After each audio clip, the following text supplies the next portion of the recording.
10-26-26 ಈ ಗೊಬ್ಬರನ ನೀವೇನಾದ್ರೂ ಯೂಸ್ ಮಾಡ್ತಿದ್ರಿಂದ ಈ ವಿಡಿಯೋನ ಎಂಡ್ ತಗ ನೋಡ್ರಿ. ಇನ್ನಷ್ಟು ಡೀಪ್ ಆಗಿರುವಂತ ಇನ್ಫಾರ್ಮೇಶನ್ ಈ ಗೊಬ್ಬರದ ಬಗ್ಗೆ ಈ ವಿಡಿಯೋದಾಗ ನಾವು ಡೀಟೇಲ್ ಆಗಿ ಡಿಸ್ಕಷನ್ ಮಾಡ್ತೀವಿ. ಏನಪ್ಪಾ 10-26-26 ಅಂದ್ರೆ NPK ದ ಪ್ರಮಾಣಗಳು ದೋಸ್ತ.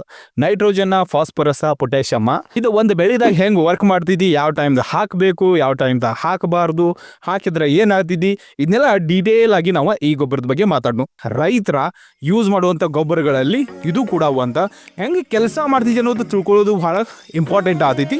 ಈ ವಿಡಿಯೋನ ನಾವು 3 ಭಾಗದಾಗ ಡಿವೈಡೇಷನ್ ಮಾಡಿದೆವು ದೋಸ್ತ. ಮೊದಲು ನಾವು ತಿಳ್ಕೊಂಡು NPK ಏನ್ ಕೆಲಸ ಮಾಡ್ತೈತಿ, ಎಕ್ಸಾಕ್ಟ್ಲಿ NPK ಹೆಂಗ್ ವರ್ಕ್ ಮಾಡ್ತೈತಿ. ಎರಡನೇದ ಯಾವೆಲ್ಲ ಬೆಳೆಗಳಿಗೆ ನಾವು ಇದನ್ನ ಹಾಕಬೇಕು. ಮೂರನೇ ಪಾಠದಾಗ ನಾವು ಮಾತಾಡ್ನು ಯಾವ ಟೈಮ್ದಾಗ ಹಾಕಬೇಕು. ಸೊ 10-26-26ದಾಗ ಫಾಸ್ಫರಸ್, ಪೊಟ್ಯಾಷಿಯಮ್ 26% ಇರ್ತಿತ್ತು ದೋಸ್ತ.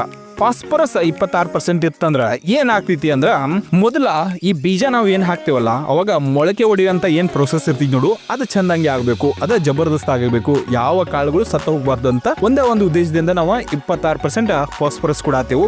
ಅದ ಕೆಲಸ ಇಲ್ಲಿ ಆಗ್ತೈತಿ. ಎರಡನೇ ಕೆಲಸ ಏನಂದ್ರ ಬೇರುಗಳು ಬಿಡಾಕ ಫಾಸ್ಫರಸ್ ಹೆಲ್ಪ್ ಮಾಡ್ತೈತಿ. ಮೂರನೇ ಕೆಲಸ ಅಂದ್ರ ಈ ಸಣ್ಣ ಸಸಿ ಏನ್ ಬಂದಿರ್ತೈತಲ್ಲ, ಯಾವ್ದ ನೀವು ಕಾಳು ಬಿತ್ತನೆ ಮಾಡ್ರಿ, ಅದ್ರ ಸಣ್ಣ ಸಸಿ ಏನಿರ್ತಿದ್ದಿಲ್ಲ ಅದು ಚೆನ್ನಾಗಿ ಸೆಟ್ ಆಗ್ಬೇಕು. ಅದಕ್ಕೋಸ್ಕರ ಈ ಫಾಸ್ಫರಸ್ ಕೆಲಸ ಮಾಡ್ತೈತಿ. ನೆಕ್ಸ್ಟ್ 26% ಪೊಟ್ಯಾಷಿಯಮ್ ಇರ್ತೈತಿ. ಇದು ಎಲ್ಲಿ ಕೆಲಸ ಮಾಡ್ತೈತಿ ಅಂತ ದೋಸ್ತ, ಇಲ್ಲಿ ನೋಡ್ರಿ, ಈ ಹೂ ಬಿಡಾಕ ಕೆಲಸ ಮಾಡ್ತೈತಿ. ಇದ ಹೂ ಅಂತಲ್ಲ, ಯಾವುದೇ ಬೆಳೆದಾಗ ಹೂಗಳು ಬಿಡ್ತಾವು. ಆ ಹೂವು ಚಂದಂಗೆ ಬಿಡಬೇಕು, ಕಾಯಿ ಚಂದಂಗೆ ಸೆಟ್ ಆಗಬೇಕು. ಅದಕ್ಕೋಸ್ಕರ ಪೊಟ್ಯಾಷಿಯಮ್ ಕೆಲಸ ಮಾಡ್ತೈತಿ. ಜೊತೆಗೆ ಈ ಗಿಡ ಅಥವಾ ತಗೊಳ್ಳಿ, ನೀವು ಯಾವುದೇ ಸಸಿ ತಗೊಳ್ರಿ, ಯಾವುದೇ ಬೆಳೆ ತಗೊಳ್ರಿ, ಅದ್ರಾಗ ಸ್ಟ್ರೆಂತ್ ಬರಬೇಕು, ರೋಗ ನಿರೋಧಕ ಶಕ್ತಿ ಬರ್ಬೇಕೈತಂದ್ರೆ ಪೊಟ್ಯಾಷಿಯಮ್ ಅಲ್ಲಿ ಹೆಲ್ಪ್ ಮಾಡ್ತೈತಿ ಒಂದ ಬೆಳೆದಾಗ. ಇನ್ನು ಉಳಿತು ದೋಸ್ತ 10% ನೈಟ್ರೋಜನ್ ಏನ್ ಕೆಲಸ ಮಾಡ್ತೈತಿ. ಇಲ್ಲೇನು ನಿಮ್ಗೆ ಹಸಿರು ಎಲೆಗಳು ಕಾಣಿಸತ್ತಾವ ನೋಡು, ಆ ಹಸಿರು ಎಲೆಗಳು ಉಳ್ಕೋಬೇಕು ಆ ಗಿಡದಾಗ. ಇದ ಅಂತಲ್ಲ, ಯಾವುದೇ ಇರಲಿ, ಅದ್ರಾಗ ಹಸಿರು ಎಲೆಗಳು ಕಂಟಿನ್ಯೂ ಆಗಿ ಉಳಿಬೇಕೈತಂದ್ರೆ ನೈಟ್ರೋಜನ್ ಅದಕ್ಕೆ ಪೂರಕವಾಗಿ ನಾವು ಕೊಡ್ಬೇಕಾಗ್ತೈತಿ. ಅದಕ್ಕೆ ಕಡಿಮೆ ಆಗಬಾರ್ದು ಅಂತಂದ ನೈಟ್ರೋಜನ್ ಇದ್ರಾಗ ಮಿಕ್ಸ್ ಮಾಡಿರ್ತಾರು. ನೈಟ್ರೋಜನ್ ಅಲ್ಲಿ ವರ್ಕ್ ಮಾಡ್ತೈತಿ. ಸೊ ಯಾವುದೋ ಒಂದು ಬೆಳೆದಾಗ ನೈಟ್ರೋಜನ್ ಕಡಿಮೆ ಇತ್ತಂದ್ರೆ ಎಲೆಗಳ ಯೆಲ್ಲೋ ಕಲರ್ ಆಗ್ತಿರ್ತಾವ. ಇನ್ನೊಂದು ನೆನ್ಪಿನಾಗ ಇಟ್ಕೋರಿ, ಯಾವುದೋ ಚಿಗುರು ಎಲೆಗಳು ಇರ್ತಾವ ನೋಡು, ಅವು ಯೆಲ್ಲೋ ಕಲರ್ದಾಗ ಇದ್ದಿರ್ತಾವ. ನೈಟ್ರೋಜನ್ ಡೆಫಿಷಿಯನ್ಸಿ ಮತ್ತು ಚಿಗುರು ಎಲೆಗಳದಾಗ ಅಂತರ ಇದ್ದಿರ್ತೈತಿ. ಅದನ್ನ ನೀವು ಕನ್ಫರ್ಮ್ ಮಾಡ್ಕೋರಿ. ಮೇನ್ ಇಂಪಾರ್ಟೆಂಟ್ ಅಂದ್ರೆ ಈ ಗೊಬ್ಬರನ ಯಾವ ಟೈಮ್ದಾಗ ಮತ್ತೆ ಎಷ್ಟು ಹಾಕಬೇಕು ಅನ್ನೋದ. ಮೇನ್ಲಿ ದೋಸ್ತ 10-26-26ನ ಬೇಸಲ್ ಡೋಸ್ ಆಗಿ ಕೂಡ ನಾವು ಯೂಸ್ ಮಾಡ್ಕೋಬಹುದು. ಅಂದ್ರೆ ಇನ್ನ ಬೀಜವನ್ನ ಬಿತ್ತನೆ ಮಾಡೋಕ್ಕಿಂತ ಮುಂಚೆ ಮಾಡುವಾಗ ಕೂಡ ನಾವು ಹಾಕೋಬಹುದು. ಇದು ಒಂದನೇ ಟೈಮ್. ಇನ್ನು ಎರಡನೇ ಟೈಮ್ ಅಂದ್ರೆ ದೋಸ್ತ, ಹೂವು ಕಾಯಿ ಇನ್ನೇನು ಸೆಟ್ ಆಗಬೇಕು ಅಂತ ಆ ಟೈಮ್ ಇದ್ದಿರ್ತೀವಿ, ಸೆಟ್ ಆಗೋಕ್ಕಿಂತ ಮುಂಚೆ ಹಾಕ್ತಾರು. ಸೊ ಯಾಕಂದ್ರೆ ಹೂವು ಮತ್ತು ಕಾಯಿ ಚೆನ್ನಾಗಿ ಸೆಟ್ ಆಗ್ಲಿ ಅಂತ. ಬೇಸಲ್ ಡೋಸ್ ಆಗಿ ನಾವು ಯಾಕೆ ಯೂಸ್ ಮಾಡ್ತೇವೆ ಅಂದ್ರೆ, ಫಾಸ್ಫರಸ್ ಜಾಸ್ತಿ ಇರ್ತಿದ್ದಿ, ಮೊಳಕೆ ಹೊಡೆಯೋ ಪ್ರೊಸೆಸ್ ನೆಟ್ಗೆ ಆತಿದ್ದಿ, ಬೇರುಗಳು ನೆಟ್ಗೆ ಬಿಡ್ತಾವೋ ತಂದ. ಇನ್ನ ಎಷ್ಟು ಹಾಕಬೇಕು ಅನ್ನೋದು ನಮ್ಗೆ ಗೊತ್ತಿರಬೇಕು.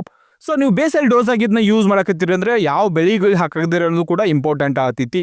ಸಪೋಸ್ ನೀವೇನಾದ್ರೂ ಯಾವುದೇ ರೀತಿಯ ಈ ವೆಜಿಟೇಬಲ್ಸ್ ನೀವೇನಾದ್ರೂ ಬೆಳೀತಿದ್ರಿ ಅಂದ್ರೆ ಪ್ರತಿ ಎಕರೆಕ ಮಿನಿಮಮ್ ಒಂದು 100 kg ಅಂದ್ರೆ 2 ಬ್ಯಾಗ್ ನೀವು ಹಾಕಬೇಕಾಗ್ತೈತಿ. ಮಣ್ಣು ಜೊತೆ ಮಿಕ್ಸ್ ಮಾಡಾಕ, ಸಾಯಿಲ್ ಜೊತೆ ಮಿಕ್ಸ್ ಮಾಡಾಕ ಬೇಸಲ್ ಡೋಸ್ ಆಗಿ. ಇನ್ನು ನೀವು ಯಾವುದೇ ರೀತಿಯ ಹತ್ತಿ ಬೆಳಿತೀರಿ ಅಥವಾ ಗೋವಿನ ಜೋಳ ಬೆಳಿತಿದ್ರಿ ಅಂದ್ರೆ ಅಲ್ಲಿ ನಿಮ್ಗೆ 60-80 ಕಿಲೋ ಭಾಳ ಆಗ್ತೈತಿ ಒಂದ ಏಕರ್ಕ. So 10-26-26 as a basal dose. ಇಲ್ಲಪ್ಪ ನಮ್ಮ ಹತ್ರ ಒಂದ್ ಸ್ವಲ್ಪ ಡ್ರಿಪ್ ಇರಿಗೇಷನ್ ಐತಿ, ಅದ್ರ ಸಂಗಟ ನಾವು ಯೂಸ್ ಮಾಡೋರ್ದೇವ್ರಿ ಅಂತ ನೀವೇನಾದ್ರು ಇದ್ರಿ ಅಂದ್ರೆ 2 kg ದೋಸ್ತ ಪರ್ ಎಕರ ಪರ್ ಅಪ್ಲಿಕೇಶನ್ ನಾವು ಮಾಡ್ಬೇಕಾಗ್ತೈತಿ. 2 kg ನೀವು ಡಿಸಾಲ್ವ್ ಮಾಡ್ರಿ. ಅದನ್ನ ಪ್ರತಿ ಸರ್ತಿ ನೀವು ಯಾವಾಗೆಲ್ಲ ಬಿಡ್ತಿರಲ್ಲ, ವಾರಕ್ಕೆ ಒಂದ್ಸರ್ತಿ, ಅವಾಗ 2 kg ನೀವು ಇದನ್ನ ಡ್ರಿಪ್ ಮುಖಾಂತರ ಕೊಡಬಹುದು. ಮೂರನೇದ, ನೀವು ಯಾವುದೇ ರೀತಿಯ ತೋಟಗಾರಿಕೆ ಬೆಳೆಗಳನ್ನ ಬೆಳೆಸಾಕ್ತೀರಿ, ನಿಮ್ಮ ಹತ್ರ ತೋಟಗಳಿದಾವು, ಅಲ್ಲಿ ನೀವು ಪರ್ ಗಿಡ ಮಿನಿಮಮ್ 200-250 ಗ್ರಾಮ್ದಿಂದ ಹಿಡ್ಕೊಂಡ 1 kg ತನಕನೂ ಕೂಡ ಹಾಕಬಹುದು. ಅಗೇನ್ ಇದೆಲ್ಲ ಡಿಪೆಂಡ್ ಆಗ್ತೈತಿ ನೀವು ಯಾವ ಗಿಡ ಅಲ್ಲಿ ನೆಟ್ಟಿದ್ದೀರಿ, ಅದ್ರ ಏಜ್ ಎಷ್ಟು ದೊಡ್ಡದೈತಿ, ಎಷ್ಟು ಸಣ್ಣದೈತಿ ಅನ್ನೋದ. ಇದನ್ನ ಒಂದ್ ಸ್ವಲ್ಪ ನೋಡ್ಕೊಂಡ್ ಮಾಡ್ಕೊಂಡು ನೀವು ಕೊಡ್ಬೋದು. ಮಿನಿಮಮ್ ಮ್ಯಾಕ್ಸಿಮಮ್ ನಿಮ್ ಕೈಯಾಗಿದ್ದ ದೋಸ್ತ, ನಿಮ್ ಗೊಬ್ಬರ, ನಿಮ್ ಗಿಡ. ಓಕೆ, ಇನ್ನ ಯಾವ ಬೆಳೆಗೆ ನಾವು ಇದನ್ನ ಹಾಕ್ಬೋದು. ಮೇಜರ್ಲಿ ದೋಸ್ತ ಎಲ್ಲಾ ರೀತಿಯ ಬೆಳೆಗಳಿಗೆ ನಾವು ಇದನ್ನ ಯೂಸ್ ಮಾಡ್ಬೋದು. ಸಪೋಸ್ ನೀವೇನಾದ್ರೂ ವೆಜಿಟೇಬಲ್ ಅಂತ ತಗೊಂಡ್ರಿ ಅಂತ ಇಟ್ಕೊಳ್ಳಿ, ಟೊಮೆಟೊ ತಗೊಳ್ರಿ, ಮೆಣಸಿನ್ಕಾಯಿ ತಗೊಳ್ರಿ, ಈರುಳ್ಳಿ ತಗೊಳ್ಳಿ, ಉಳ್ಳಾಗಡ್ಡಿ ತಗೊಳ್ರಿ, ಬೆಳ್ಳುಳ್ಳಿ ತಗೊಳ್ಳಿ, ಇದೇ ರೀತಿಯ ಯಾವುದೇ ರೀತಿಯ ಸೌತೆಕಾಯಿ, ಈ ಬಳ್ಳಿಗಳ ಏನು ಬೆಳೆಗಳಿದಾವಲ್ಲ ಇವತ್ತು ಎಲ್ಲದಕ್ಕೂ ನಾವು ಇದನ್ನ ಯೂಸ್ ಮಾಡ್ಕೋಬಹುದು. ಕಾಳುಗಳಂತ ಬಂದ್ರೆ ನೀವು ತೊಗರಿ ತಗೋರಿ, ಅಥವಾ ಜೋಳ ತಗೊಳ್ಳಿ, ಗೋವಿನ ಜೋಳ ತಗೊಳ್ಳಿ, ಹತ್ತಿ ತಗೋರಿ. ಇಂಥ ಯಾವ ಬೆಳೆಗೆ, ಇದೇ ಬೆಳೆಗೆ ಅಂತ ಅಲ್ಲ, ಆಲ್ಮೋಸ್ಟ್ ಎಲ್ಲಾ ತರದ ಬೆಳೆಗಳಿಗೆ ನೀವು 10-26-26 ಯೂಸ್ ಮಾಡಬಹುದು. ಕಮೆಂಟ್ದಾಗ ಹೇಳ್ರಿ ಯಾವ ಬೆಳೆಗೆ ನೀವು 10, 26, 26 ಮೇಜರ್ಲಿ ಹಾಕ್ತೀರಿ ಮತ್ತು ಯಾವ ಟೈಮ್ದಾಗ ನೀವು ಹಾಕ್ತೀರಿ.